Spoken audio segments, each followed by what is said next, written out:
CP గారి విషయంలో అయితే మట్టుకి నిజంగా వైజాగ్ నగరంలో అరికట్టిందంటే డ్రగ్స్ విషయంలో entire parents goes to thank you so much. Not only గంజాయి మిగతా విషయంలో కూడా మిగతా అన్ని సిపిలు కూడా అందరు సిపిలు కూడా అలా ఉంటే మనం షూర్ ఏముంది అంటే మేము అంటాం కదా మా పని మేము చేసుకుంటున్నాం, అది వాళ్ళ పని వాళ్ళు చేస్తున్నారు, ఎవరి పని వాళ్ళు చేస్తున్నారు. ఇక్కడ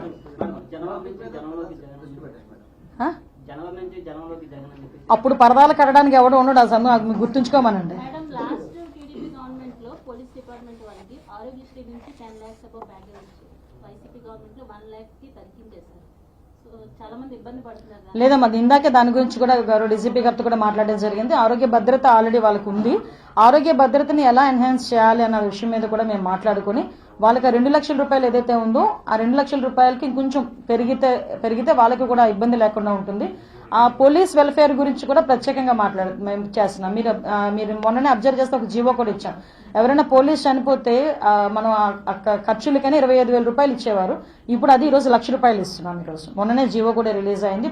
ఎవరైనా పోలీస్ డిపార్ట్మెంట్ వాళ్ళు చనిపోతే ఇమీడియట్ గా ఫ్యామిలీకి సమాధి ఖర్చులకి 1 లక్ష రూపాయలు ఇచ్చే పరిస్థితి కూడా కనిపిస్తుంది. ఓవరాల్ గా చూసుకుంటాం.